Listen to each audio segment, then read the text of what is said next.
Alléluia. Et le mieux rapidement, il y a Motofanda. Nous avons un passage Mogo Oyo. Nous avons un chacun à motema pour que nous partager. Na Pokwa Nadelo et Zalina 2 Samuel, chapitre 11. 2 Samuel, chapitre 11e. Donc, on va dans la verset 2e. Les alliés solo Oyotoyeli Malam. Et donc, on sous quand même le verset 9. Mais il faut continuer jusqu'à la fin. Je parlais de Samuel, chapitre 11e, donc on dit la verset 2e jusqu'au verset 9e. Natangi na kombo na Yesu. Un soir, David se leva de sa couche et comme il se promenait sur le toit de la maison royale, il aperçut de là une femme qui se baignait et qui était très belle de figure. David fit demander qui était cette femme et on lui répondit, n'est-ce pas Bathsheba, fille d'Eliam, femme d'Uri, les Hétiens. Et David envoya des gens pour la chercher. Elle vint vers lui et il coucha avec elle. Après être purifiée de s'essuyer, elle retourna dans sa maison. Cette femme devint enceinte et elle fit dire à David, je suis enceinte. Alors David expédia cet ordre à Joab, envoie-moi Uri, les Hétiens. Et Joab envoya Uri à David. Uri se rendit auprès de David. Lui l'interrogea sur l'état de Joab, sur l'état du peuple et sur l'état de la guerre. Puis David dit à Uri, descends dans ta maison et lave tes pieds. Uri sortit de la maison royale et il fut suivi d'un présent du roi. Mais Uri se coucha à la porte de la maison royale avec tous les serviteurs de son maître. Il ne descendit point dans sa maison. Amen. Acclamons la parole de Dieu.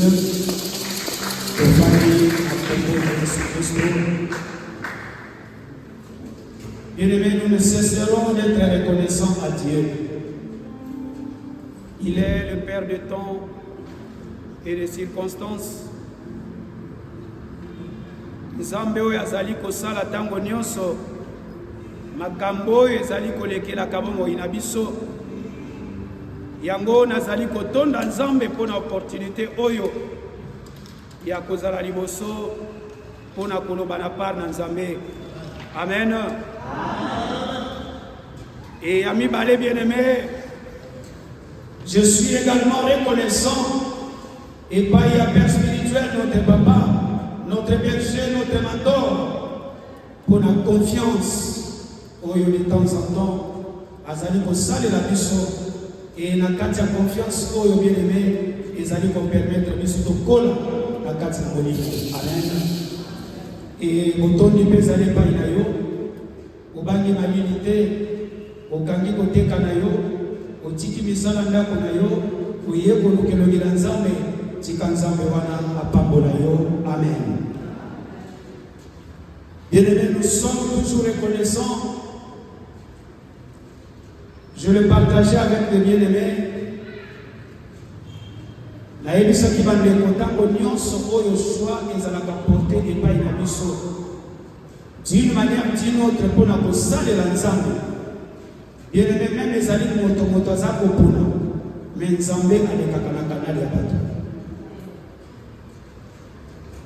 Depuis que moi-même je prêchais, dans le passage où il y a Zacharie, ce couple où il y a stérile, cet homme était toujours, il était toujours fidèle. Et bien aimé, la Bible nous dit que pendant que Komaki tourne à Bango, le choix a été porté par Epaya Zacharie. Et pendant que soit les contacts par Zacharie, au côté de pour kobondela lolenge ezalaki tour na bango, c'était le moment où ils ont visité. Et je me pose la question, pour la minute de ngai tango baponaka ngai mpona mosala na Nzambe, peut-être ngonga wana tango nazobongisa nazali kobondela nazali kotelema netumbelo, peut-être mpe koyi kozala mokolo Nzambe akovisite mpe ngai. Yango yo na ngai belenge soki baporte soit epai na yo koyimayima te koloba mingi te parce que oyebi te na mosala oyo kosala Nzambe mpe akoki kovisite yo mpe makambo ezali kokamama na vi na yo mpe fungwami. Amen. Na poko na lelo, nous voulons parler d'un sous-thème que je l'ai intitulé quelques causes du blocage de la délivrance. Quelques causes du blocage de la délivrance.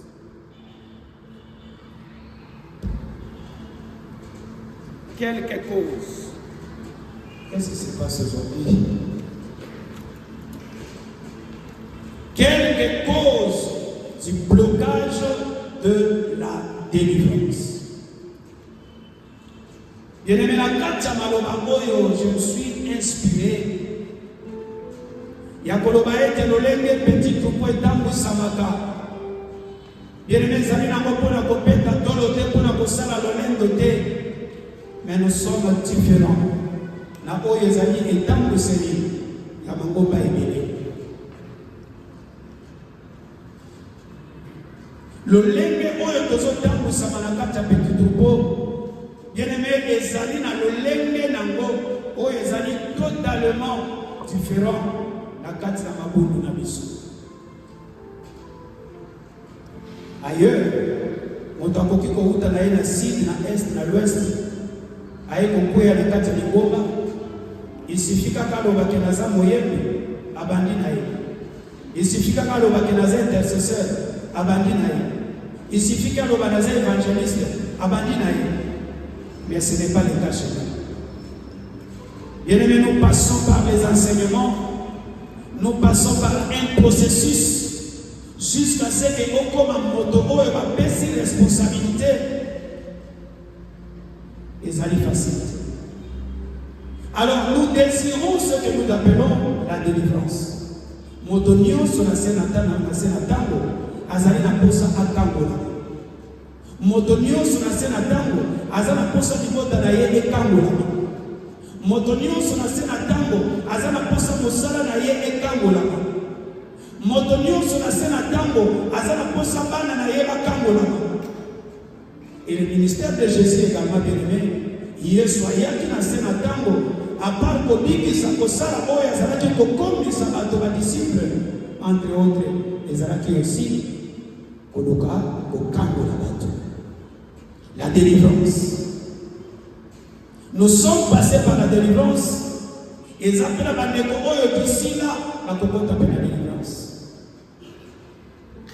Biso, Oyo, Toleka déjà, Pena Bandeko, Bazanikoya, bien aimé parfois, nous l'engue, nous sommes tant que nous savons qu'il a biso. On peut se poser la question, est-ce que réellement j'ai été délivré? Pour les gens, des photos tika donné nos sacs, mais des photos qui la alors la délivrance, bien aimé, ils allaient dans l'exigence, le lenge to yekolaki, le lenge to komaki pena suka, le lenge to swaki maman ya 3 jours de jeûne et prière, le lenge to kontaki bien aimé na katia. Oh, ils allaient qui bon moment, Nabisoko, ils allaient qui a délivrance. Et chacun de nous également a été orienté selon les monuments Montikaki à katia domaine Bobo Songolo. Yangona katia kokanisa wana na lobino. Et c'est que la vie tombe et et l'homme ni oye koki kopeki ça délivrance est à la totale na kati na wana Nzambe parce que bato bazana lolenge ko bazwa la délivrance. Il y a les gens qui peuvent penser que lolenge na continent mai être né de nouveau na baptisé na continent kati na mai na bimi na ça déjà délivré. Mosusu pe kokolo balolenge déjà na lekaki 3 jours ya jeûne prière abondela ki pona ngai basali na Nzambe batiaki loboko esili a déjà délivré. Ma vie est totalement délivrée jusqu'à la fin. Il y a Mikolomaka Sénatango. Chacun de nous a un légui oye à Kanisaka pour la délivrance. Mais bien aimé, la délivrance, ils allaient le la vie à sanctification. C'est tout un processus où ils allaient temba la moko et sini pekokati peut non. Tant que tu allez dans Sénatango, tant que tu allez au Tango, tozo kuta na makambo, tozo mona makambo, tozo simba, tozo koma kana bisika moko sokolo bien-aimé, d'une manière ou d'une autre, tokoki kozonga lisusu na kati ya oyo nyonso koyisaki biso et nous les commençons à passer. Yango tolingi totala na pokwa na lelo bien-aimé. Nini oyo ndenge tofandi kati na oyo esika ekoki kopekisa moto même ata na oyo azalaki délivré mais kati na kozonga na biloko wana ekoki kosala ete délivrance na yo ezala encore mise en cause. Amen. Nous venons de lire un passage. Il s'agit de David. David, bien-aimé, pendant que Balobi Azali Kotambola, Nakati ya cour royale na ye, Nakati ya palais na ye, Azali Kotambola, et Nakati ya Kotambola wana, miso na ye, bien-aimé, le point de départ, il y a Nios, où il y a comme la vie à David, c'est le regard. Le regard, c'est d'abord le point culminant, le point essentiel, le point très important. Nakatia reçu autre le regard, mis sur la bisobato. Bien-aimé, hier, je me suis posé une question. Nazamo Sani. Le lege na telemi liboso boye na kati na tumbe le lege tozali boye nazomo na keza na fille par exemple awa o ezake ngai na bimaka. Je me suis posé cette question hier. Tu es un serviteur, tu es devant, je suis en train de prêcher et na kati na tumbe le oyo ezana moto yo ndenge nazota la misu na yebi ke oyo aza chéri oyo aza moto tel oyo azali na yo moko tango zotel na pozoter. Hier je me suis posé cette question là. Ça veut dire que les notions il y a discipline pour comprendre que bien aimé, lorsque nous venons, lorsque les gens nous voient, lorsque nous sommes au devant des gens, bien aimé, ils ont facilité. Ils ont facilité. Parfois, nous avons mais il faut plutôt rester tel que vous êtes là, écoutez. Mais écoutez, tout le monde est capé bien aimé, ce n'est pas facile. Ce n'est pas facile. Je peux rester assis, je peux critiquer. Ah, ici, quand on a dit qu'il m'a monté, ah, il y a tu peux porter toutes les critiques qui ne vont pas dire. Mais ce qui peut comme mon canard pour les canibosos, là c'est aussi autre chose. Alléluia. Bien-aimé, les regards nous amènent quelque part.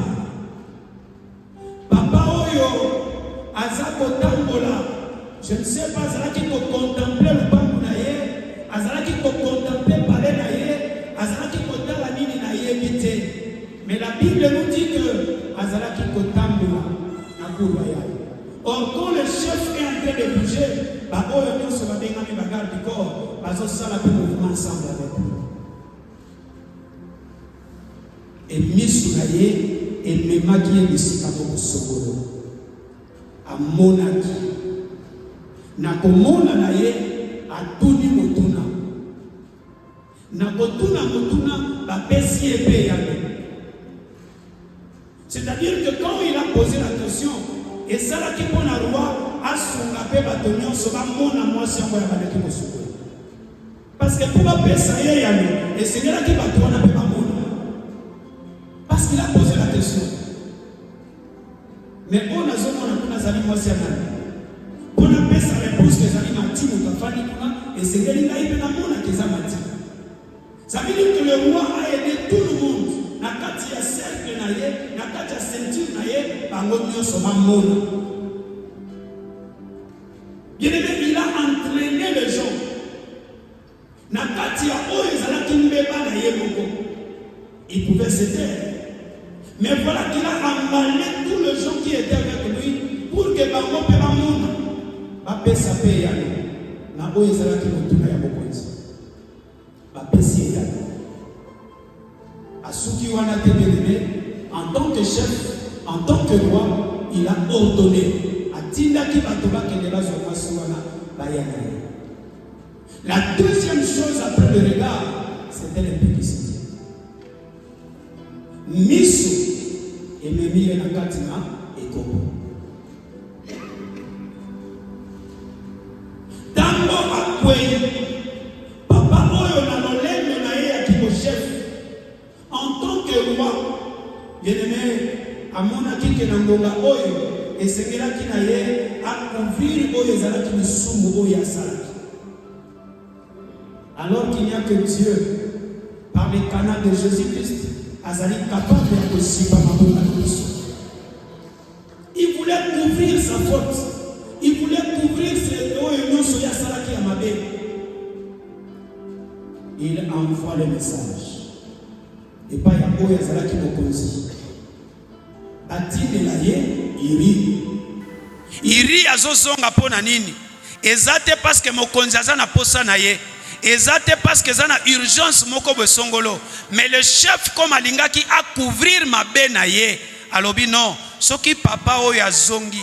Le fait qu'akola la nanda konaye certainement zemi wana et kozala attribué et pas ya mokolo mobali. École mokolo mwasi. La troisième chose, c'est le mensonge. Bien-aimé miso. Eloko liboso ememaki papa oyo. Yami bale eye komema ye na ekobo. Yami sato ememi ye na lokuta. Le mensonge. Parce que oya komaki kosala pona koluka kobongisa papa oyo aluka ndenge koya Alexa mwantango akenda lala na ndako na ye tout ça. Le chef est en train de préparer eloko moko po ayebi que mabe eza déjà nesika wana. Alors lolenge nga na lingi na zipa mabe wana esengeli papa wana azonga ne fiske butu wana soki alali na mwasi na ye lokola bayebi ke mwasi mobali azonga ki bakoyeba te ke zemi wana eza ya moto mosusu songolo. Bien-aimé, il voulait masquer. Le mensonge arrive. Alléluia. Bien-aimé, tango mensonge koti en 4 milieux, c'est le ruse qui commence. Batalisa kibisu yango na enseignement. Lorsque nous sommes délivrés, bien-aimé balobi ete monguna akoya na bariz na ye. Ya lolenge na lolenge. Ezalika pona koluka kozongisa yo lisusu. Le ruse de l'ennemi, bien-aimé. Yango David azali kosalela. Azali kosala ba manière ebele ya koluka kozwa papa oyo pour que na makambo ya salaki mabewana ezipama. Mais bien aimé papa oyo peteti. Malgré nyonso mokonzi azo sala azo boya na ye. Le chef ayebi kendenge na pesi mitindo bazali kotosa yango. Mais nani iri atosaki yango te. Mokola liboso alali wana. Mokola mibale alali. Finalement balobi non, azo kende na ye na ndako na ete. Qu'est-ce qu'il a fait de suite? Aluki alangwi sa papa oyo. Bien aimé nyonso na kati ya bariz. Alingi alangwi sa papa oyo tangwa kolangwa moya kozonga mbala moko na front ekozala te. Esengeli asuka par kokende na ndako na ye. Certainement nanzela ya mo kwitu akozala nango akoki kosimba mwasi na ye pe makambo ya mabenga na salaki ekoki kozipama. Le ruse de l'ennemi, bien-aimé. Le diable ameki na oye simbite. Ameki na mibale simbite. Aye na oye misato. Malheureusement, bien-aimé, wana pe simba kite. Et voilà le kola ngongangwe kokeka lobi oke. Le kola nyonso simbite zonga na yo na front. Azongisi iri na front. Et tant azongisi na front bien-aimé, cette fois-là, aluki maintenant oyo ezali stratégie rise ya likolo. Asali nini akomi lettre. Apesi pa na ye moko mokolo a Uri. Alobi kende mema yango. Bien-aimé, ozo mema liwa na yo moko na kati enveloppe. Je me suis rappelé lorsque nous étions en deuxième gradué en médecine. Il y a un ami qui était très collé à moi. Pendant que bato bazalaki na délibération, nous étions dehors en train d'attendre. Balobi kendeko oyo azana coach moko ezali kozanga. Et sengeli to kita na école de santé publique, professeur azali kuna ba pesa e coach wana. Baluki na ba copine nyonso examen ba moni coach na été. Maintenant comme banaki kozela coach na salle jury, il y a délibération. Qu'est-ce que le prof a fait? Bazuka ka papier moko ba côté 0 sur 20. Ba coach na 4 enveloppe, ba kangi yango. Et on donne à l'étudiant lui-même à même à 0 na jury. Nous descendons rapidement des escaliers. Tozo kita toleki moneko soto komi liboso clinique universitaire. Na ebisi ndekonga bi frère. Excuse-moi. L'esprit ne me convainc pas par rapport à lettre o tozo kende nango. Tokota quelque part, to fungola yango. Et total nini za nakati. C'est comme si c'est l'esprit qui avait kati nangai. To koti na kati ya clinique, to fungoli bien-aimé, totali na kati ba kote ndeko 0 sur 20. Tolobi mais tozo mema mbangu 0 sur 20. Oyo ezali déjà échec na yo total, ça veut dire que tu ne dois pas réussir. Bien-aimé tozo koma liboso ya porte oyo sengeli to kota place de libération zo salema. Lettre wana tozalaki nango lisute to pasola ki yango.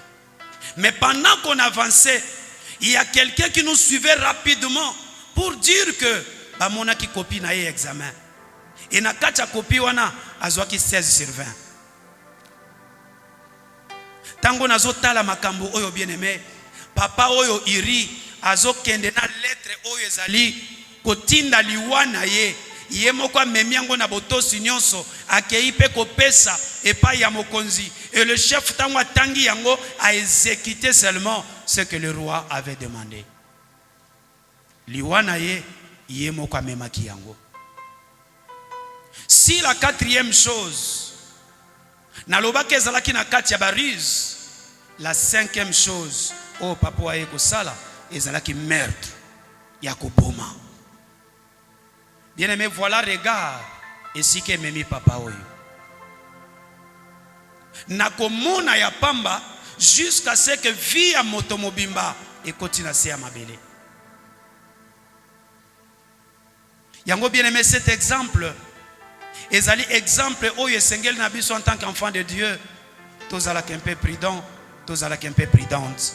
Alléluia. Nous devons être prudents par rapport à cela, bien-aimé. Oyo elekaki ya motuya na kati ya vie ya David. Ezalaki biloko mibale. Soit ezali kosenga pardon, soit ezalaki kozala na komikitisa, l'humilité. Biloko mibale oyo ezangaki epai ya papa oyo.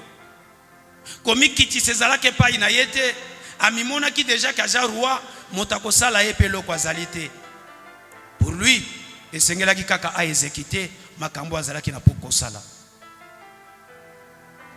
Kosenga pardon, c'est quelque chose qui ko libérer papa oyo contre makambo nyonso oya mabe asalaki. Peut-être c'est ce que Dieu attendait de lui, mais lui n'a pas nulle part dans ce texte ce qui totangi yango toyo ke siko David asengi pardon. Non. Même ce qui a lobi yango epa ya irito ya bengaki, ne fiske na lo sambo na ye a se confesser, a senga bolimi c'est pas ina nzambe. Bien-aimé, David n'a pas fait cela. La confession et l'humilité.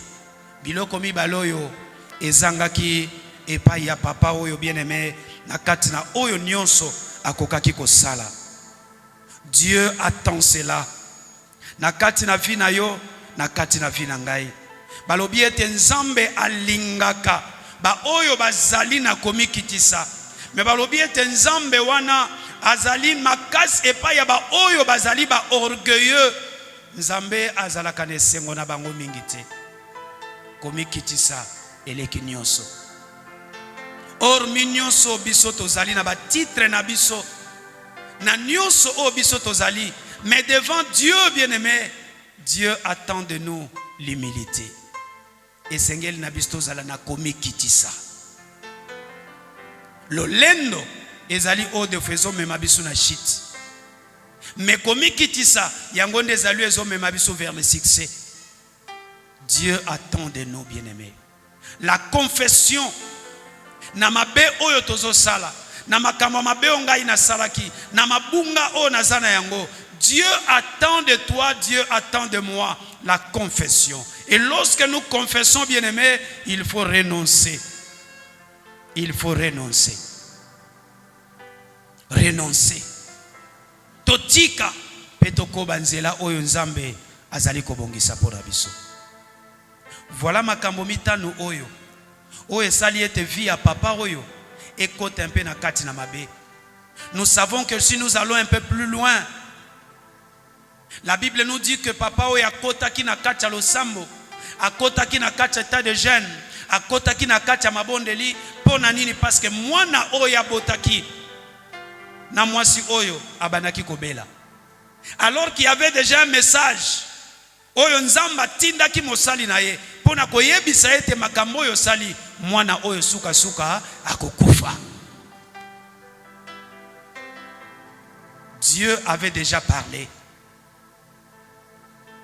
Mais tango moni mwana oyo akomi na maladie, la Bible nous dit que le roi abani kolata basaki. Le roi a commis n'état moko ya koluka elongi na nzambe.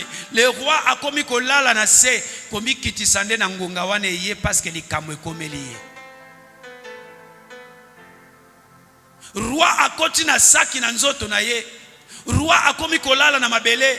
Roi a commis kobuka mabolongo na ye. Komi kitisa eye parce que likambo ekomi na vie na ye. Bien-aimés, n'attendons pas que les choses arrivent pour que toluka liboso na nzambe to s'humilier.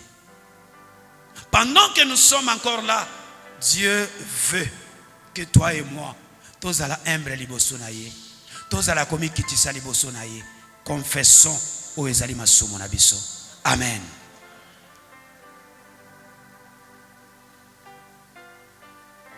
Malgré na bolamu oyo ya koti na kati ya losambo bien-aimé, la Bible nous dit que zana makambo misusu oyo ekimaka kaka na état de jeûne et prière.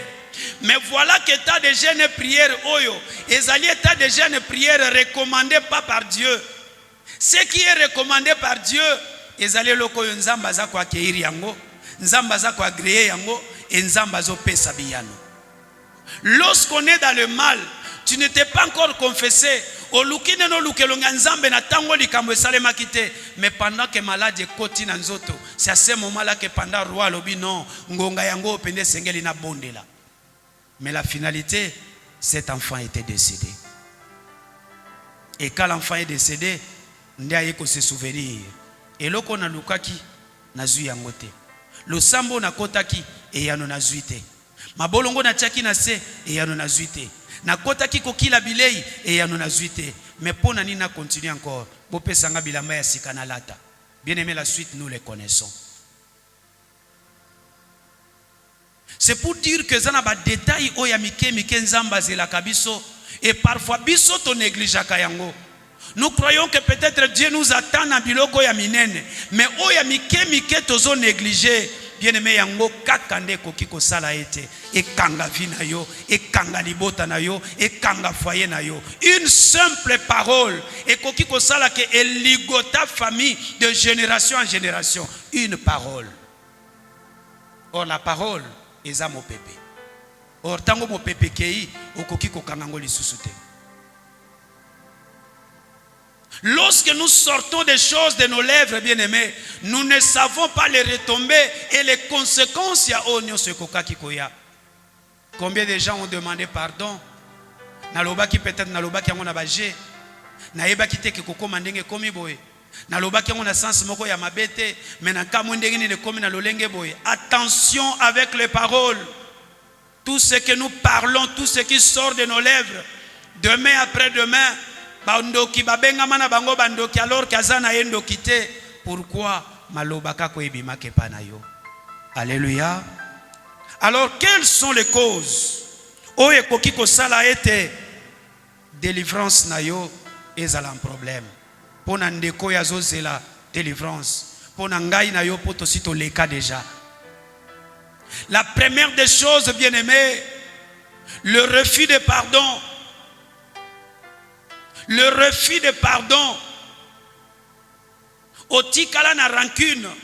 Na monoko na olobiete na limbisi. Mais alors que notre Dieu voit le cœur, Nzamba mona qu'apparence te, mais Nzamba zo mona mitema na biso. Devant biso lobiete oui, na kenda ki pe na limbisiye, na kenda ki na berger gelor to kutani na ye, na sololi na ye, na limbisiye. Mais tango zo zonga wana, na kacha munoko no lobiete, ko limbisi za ko bosa na likambo te. Bien aimé, tu n'as pas fait table rase. Ozo bloquer délivrance na yo. Le refus de pardon, bien aimé. Moi j'ai déjà demandé pardon à ma fille à peine encore à Zokoma Soki na 10 ans. Et pendant qu'il avait encore 9 ans, je reconnais. Mais tant qu'on a tout naïe pelo Congo na azo yeba na yete. Mais je me suis dit de moi-même, je me suis dit non non non, na elo koyo. Na beta ye pendant qu'il y a zaki ne soki na âge ni soki âge ni. Bien aimé moi na zolela zolela. Idée kutu ya koluka koyeba te pourquoi cause ya kolela wana. Esprit etelemisa kingai, je me posais la question. Place na outi na saloti na zo ya place moi na zalaki. Imagine toi âge ce qui y a 2 ans, ce qui 3 ans. J'ai giflé à l'enfant. Moi na subi sur place. Et kolela telme le kaki makasi akanga mineti na moye peme bimali susute. Sa mère a trouvé ça un peu comme horrible. Avec le temps, je me suis rendu compte que na sale loko epa ya moto yo ayeba ki na ye lokote. Tango zo lela wana tango sala makambo wana ayebi na ye lokote. J'ai porté la main sur elle alors qu'ayebi na ye lokote. Azo comprendre pe lokote.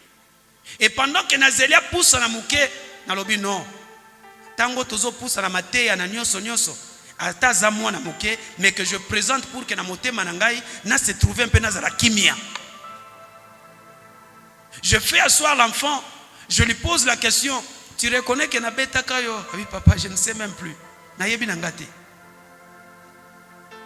Malgré yeba kite mengai na motema, je me sentais un peu comme culpabilité mokoboy. Le pardon ezali kamwa agité bien aimé. Demander pardon même pas ya mwana na yo. Même pas ya bana na biso. Mibali na biso basi na biso. Bien aimé nzela ya pardon ekoki ko fungola yo. Mais lorsque zo kanga motema bien aimé eza lokolo zo ligote vi na yo mobimba. Le pardon sincère. Nabiso to lingito ke na délivrance. Nabiso pe to uta déjà na délivrance. Bien aimé soke zane na makambo yo esengeli obongisa. Le moment est encore là. Tu risqueras de passer 3 jours. Oh ya jeune prière nenge to le kanaka. Mokola suka to mona bande koko lenga nzoto parce que mokola suka zo kokate mais nyonso wane zanango peine perdue. Et que zo kokate ozana moto yo kangana motema. Alors que basali na nzambe basali pe mosala ba délivrer okoyi pe na set anto pe makambo balobi milimu pe lobi. Mais alors que na kacha motema ozana moto yo o libéra nenote. Que Dieu nous donne cette opportunité, bien-aimé. Ce que Salema qui m'a lamuté, l'occasion est là. Loko libéré famille na yo, loko libéré vie na yo, loko libéré. Le pardon, bien-aimé, zali kamoko za facilité. Eza facilité. Otali situation li kambo ndenge zaleli. Otali na circonstance makamango esalemaki. Otali ba parole balobelaki yo. Otali na bisika ni ne pe balobelaki yo makambo wana. Tu te dis non. En tout cas papa, oyo vraiment na kokite. Mais Dieu te dit, sokoza na poso kanga délivrance na yote, fongola motema, limbisa bandeko. Amen. Le pardon sincère, c'est ce que Dieu veut, sans rancune. Au lobby angope motema ne fungwami otikali na yo kimia na motema dans tout ce que tu es en train de faire, sache que l'Éternel également agrée et il te délibère. Amen. La deuxième chose, bien-aimé, ezali le péché non confessé. Oyo ekoki pe kokanga délivrance na yo, ezana likambo moko oyo nenu okonfesa yango te. Nous venons de voir l'exemple ya David. Oyo boyi ko confesser na likambo mabe oyo asali. Mais accueilli jusqu'à ce qu'à ça la jeûne et prière. Allah tasaki alukelongi na nzambe parce que moi na banaki kobela. Mais pour lui il était trop sûr que le sambo na ye ekoyokama. Mais alors que tant que confession et salema quitté, lisumo ya salaki wana neno arenosaki na ngote, bien aimé, le mal était toujours là. Les péchés non confessés. Oh, en tout cas na okufa na okala motema na koyebisa motote. En tout cas les kamboyo, ceux qui na yebisa ngo moto na yebite, vraiment ti na kota lilita na kokena likambo na ngai oyo. Likambo te kena likambo na yo. Mais sache que dans la vie sur terre, tant que nenu otubeli na yote, likambo wana etikala na motema. Bien aimé, lisumu echangeaka kombo te. Lisumu eza lisumu. Ateza ya lolenge ni, le péché reste péché. Que nous devons confesser. Même ceux qui va komona nga lolenge nini. Mais j'avais parlé avec une sœur. Abi papa na likambo etungisaka vi na ngai. J'ai été abusé par notre oncle na Kachanda Konabiso. J'avais à peine 10 ans. Et non quoi yebisanga lobi mokoloko bimisa likambo oyo. Soki kaka na meki ko yoka yango. Yekuta lobaki na koboma yo te malobaki mokoloko ko bimisa ngona monoko na yo eza mokoloko kufa. Alors cette parole là, moi na wana lata ngona mutuna ye. Azokola. Aujourd'hui grande fille, tokuta na kapé. Mais je lui avais vraiment indiqué, je lui ai dit, papa, maman, en tout cas, Nzambe aza oya lembana ne lokote. Si tu t'approches, likambo yo kutana tana mosali Nzambe, olobi yango epa na mosali na Nzambe, otubeli makambo yo, olobi yango, Nzambe wana kozanga te, kosala yo quelque chose.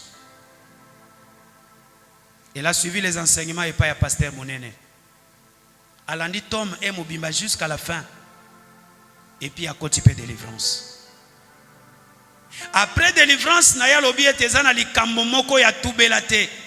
Pendant basalaka ye cure d'âme, azane loko moko ya tikala kolobate, abimana homme marié, mais là atikala koyebisa pasteur te, amonaki soka lobe pas pasteur, na yebite pasteur akomona ngo soki ndenge nini. J'ai dit voilà, les péchés non confessés. Tango confessé yangote, mais alors qu'on est na délivrance. Bien aimé, Nzambe na biso azali o tango kangolaka a délivrer kabiso totalement. Totalement. Mais quand nous gardons les choses pendant qu'on fait le cure d'âme, oboyi kolobalika momoko besongolo, mais ce n'est pas au pasteur. Ezapo na vie na yo moko. On veut que tu sois libre réellement pour que makambo bazolu ko basale pai na yo, basunga yo et que tu sois réellement libre. Les péchés non confessés, bien-aimés, à l'exemple, il y a David, yango tomoni awa. Soki zane na kati na biso, même biso toleka na kati ya délivrance, ezana makamususo tolobate bien-aimé, Nzambe asunga yo, Nzambe asunga ngai. Amen.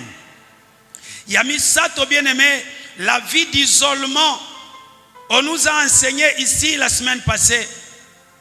Tu t'es retiré na kati ya noya lo sambo. Tu t'es retiré na kacha ba nina ba prière. Batan ya prière ozalaka zalaka lisusu te.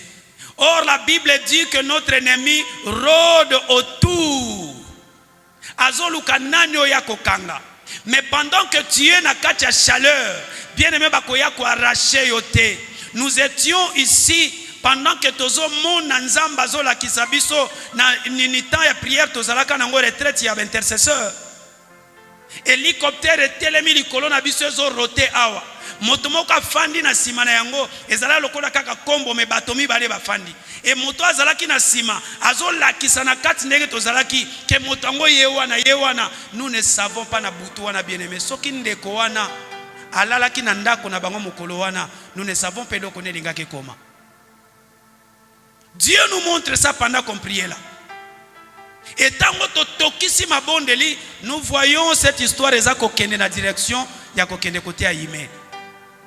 Lorsque tu te retires, na kati ya oyo ezali bongo chaleur ya mabondeli, bien aimé, facilement bakoki kokanga yo.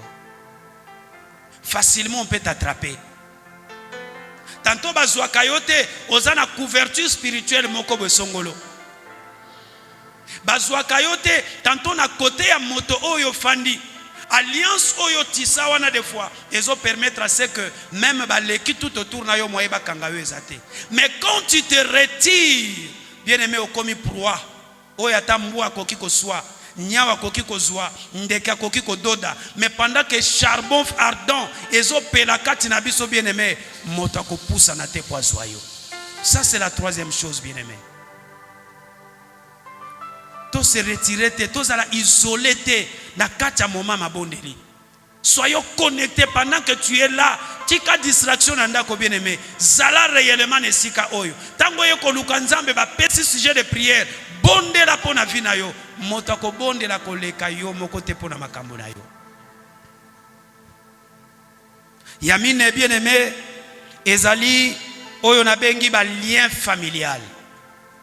Na kati ya ba famille na biso, bien aimé, ba singama tembele ezali. Ba singambala ezali. Elanda ba génération en génération. Makambo ezo saleme pa ya mwana na biso, soko tali peut-être koko moko ba génération likambo wana saleme pa inaye. Bien aimé, tozalaka babungi to bandeko yebelo côté. Tozokolaka na kati ya ba famille, nous voyons les choses à répétition. Mais moto moko pete na batangwa kala akokai ko betelo lisolo ke makambo yo ezalaka bo. Personne. Et puis ce sont de mêmes gens bakoye biso ke bino bato bosambelaka bo continuer ko bonde la nzamba koyoka, mais alors que ye ayebi tina makambo ezoleka na kati ya libota. Le lien de famille peut faire également à ce que o ezali délivrance na biso, bien aimé, tozwa yango te. Délivrance et kokiko kangama à partir de lien o ezali bongo ya ba famille na biso. Alléluia. La cinquième chose, bien aimé, évitons l'incrédulité. Mutu makasi. Incrédule. Tozo yoka neti tozo yoka te. Tozo te ya maneti tozo te ya mate. L'incrédulité, bien aimé, ça c'est réellement le diable qui vient mettre cet esprit en nous. Toyoki nabiso. Mais bon, tokosalango peut-être après. Tokotala makambo après. Lorsqu'on est incrédule, bien aimé, ce qui est vrai, biso toyaka awa na kati ya petit troupeau. Pona biso to utaka na kan ime. Bien aimé, lorsqu'on sait que oza moto yaka kosambela kotoyo, oza moto oza na droit erreur te. Tu n'as pas droit à l'erreur. Parce que ba oyo ba yaka awa façon batale la kabiso à un moment donné na mawa. Alors soko sali loko yo batuni na yepe moto akenda kakuna. Donc on dirait si koyo vraiment la considération oyo bato bazana yango ezali peut-être oyo mokozo kanisa te.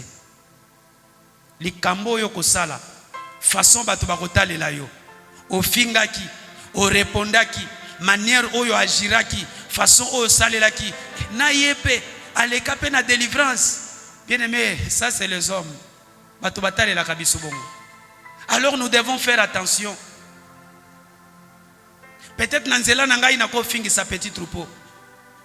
Alors que tantôt basusu bazana bango bongo te. Nanzela na yo bako fingisa ministère. Mais alors que batumsu bazakuna bazana bango lolenge wana te. Faisons l'effort, bien aimé. Nzamba sunga biso. Eza facilité. Yango Yesu alobi ete kokota na kati ali dusu ya tonga. Ezali facilité. Ça veut dire que esengeli vraiment za la pena muto yo pena ba esore vraiment. Pona kondima. Makamusoso tali bosu na yo okoki kondima yango te.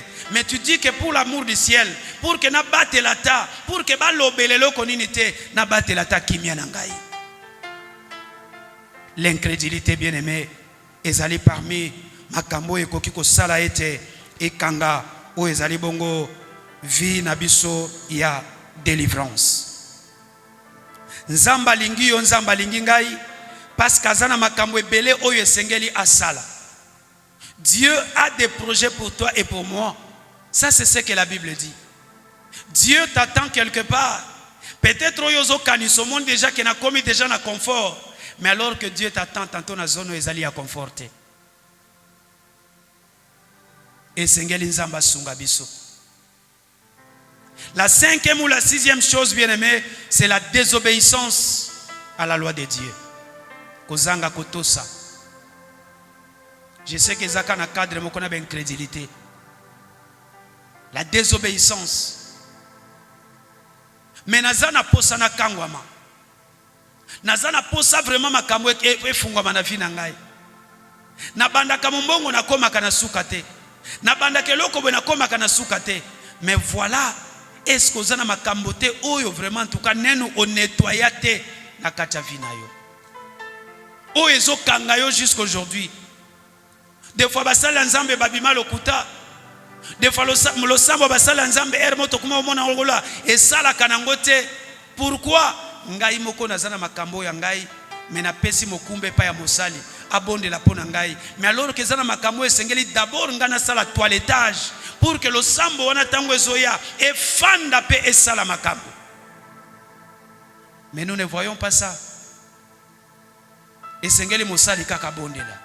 Esengeli mosala abondela. Oui, akosala mosala na ye. Mais est-ce que ngai moko pe tango pe bazo bondela wana yo moko na conscience nozoyeba ke likambo moko be songolo ezananu. Tanto po bani kolela tango bazo bondela. On ne sait même pas les larmes qui coulent là, ezadi à quoi? Il n'y a que Dieu. C'est lui qui avait vu les larmes d'Ézéchias. C'est lui qui connaît l'explication des larmes. Tango tozo sambe la maezo manamiso. Il n'y a que lui qui connaît. Biso to yebite. La désobéissance, bien-aimé. Pe pona kokene mosikate nangonga na biso devons respecter ce temps. Yasuke zali manque à vie de prière. Manque de vie de prière. Soko yao bandimo makelele. La. Mais soko zongi nandako. Ozoze la susuti mercredi ya. Ozoze la susuti vendredi. Peut-être peu vendredi on pose une à yo tenter. Parce que dimanche na l'église vraiment on n'a pas assez de temps de prier. C'est pourquoi nous venons les fils que temps na biso oyo. Nous le mettons vraiment à profit pour que to bonde l'ensemble. Alors lorsque le sambo ezali mingite, Jésus-Christ a dit à ses disciples tango batuni e motuna meto banda ki pe ko sambelawa. To koki ko bengana ba démon oyo te pourquoi? Ahebisi bangolobi ezana milimo misusu. Ezana ba démon mususu. Oyo ba bimaka kaka nanzela ya jeûne et prière. Siko soke loko wana osala kanu angote. Soke loko wana ozo mesana nangote. Bien-aimé, j'ai toujours eu mal. Ezana ndeko moko depuis tokota, je crois deuxième génération. Oya tokota ya nini délivrance. Koyoka makambo elobama, kumakambo tomona, tout ce qui a été par rapport à la personne. En tout cas, je me dis, ezana batu musuba na souci vie na bangote. Donc abandonner na ye, ayaka nepe lisusu te, azo le kaka na ye kaka. Mais quand je la vois, je vois tout ce qui a été cette nuit-là. Est-ce que yé moko azoye ba d'abord que bitumbo ezakati na ngai nga moko d'abord naza acteur. Et sengeli d'abord ngai moko na telema. Bien aimé, même l'enfant tokolisa bana mwana zo meka kotambola a un moment donné ko simba ye mais en attend oyo ba lashaka mwana pour voir réellement est-ce que ma colonna ye pende kembi akoki ko telema musika ou bien akoki ko tambola. On lâche à un moment donné l'enfant. Ça veut dire qu'à un moment donné, il faut comme un système où il y a auto-prise en charge. Les pasteurs akoya, mais avant pasteur aya, ngana sina tokisa ki déjà nanda konangai. L'homme de Dieu vient, aye ko sala kaka couverture, aye ko sala prière ya malamu ya suka en tant que mosali, lolenge de chroniques ezako yebisa ngai. Mais ce qui moi nazawa na kangami yozaka ozota naoze la papa pasteur aya naoze la papa okolobatali lobate parce que déjà vie de prière ezamuke ozoye batena ko bandela wapi.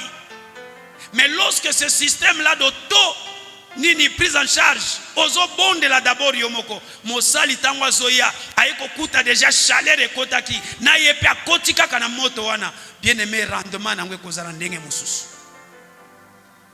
soki oyo fandika ozo zela soki pe akuta na mbouteillage soki pe nini alors na suka wana nakoya susu te na belaki botikala ko ya ko bondela pona ngate nakoya susu te tozalaki na hôpital bien aimé ça c'est oyo tango molimo ekoli nenu te nde tokoloba biloko wana. Bien sûr tango tozana ba père spirituel nous avons besoin na bango tango makambo ekomeli biso mais l'auto prise en charge bien aimé ezeloko eza ya mutuya. La vie de prière bozo bondela d'abord yomoko ozo telema d'abord yomoko na makambo wana ozo loba pe makambo mosali akomi akochape loboko akobondela et tout ekozala lokola na rai ezolekana. Mais soki ozeli to banda prière ensemble lisusu to banda kotuna neno ezalaki ndenge nini ezalaki ndenge nini tout ça parce que pona kobondela il faut avoir l'orientation. La vie de prière soki pesa nango moke bien aimé délivrance ekozala malamu te tokoleka yango mais après ekomi bitumba parce que oyo benganaki wana atelemi azotalela oyo benganaki wana balobi ake korode azoya kotala soki amoni vide eza kaka or po vide ezala te esengeli mota mabondeli ndezala le charbon de feu ozo poussa ngo na kati esika oyo afandaki tango azoya bia wana koya lisusu te akende libela.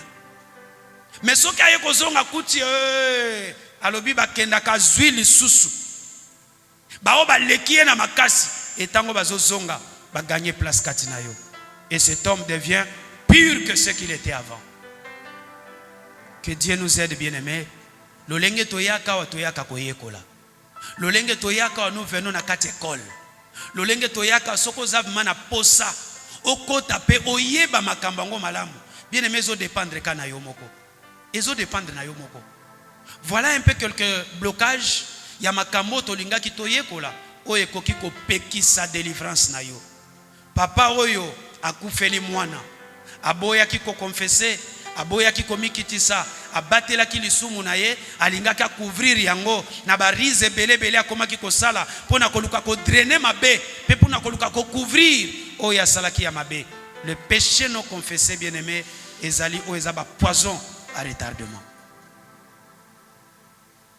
Nzamba sunga yo nzamba sunga ngai afin que toyeba ete oyo ekoki kokanga délivrance na ngai atako basali babondeli atako na zwi mateya atako na leki na makambo lolenge na lolenge mais tant que makambo ekotrena ki kat na ngai tant que na koyeba kolimbisa na bosolo te tant que vie de prière malonge kozala te tant que na koluka vie d'isolement na kokite kati ya ministère nazo sambela lisusu te tant que biloko wana koyingela kati na biso bien aimé eza ko bloquer o ezali bongo délivrance na biso moye to mona loboko na nzambe ezali te tika nzambe apambola maloba na ye na pokwa na lelo na kombo na Yesu amen. Tout élemi, nous allons prier Dieu. Nzambe oyo nzambe malamu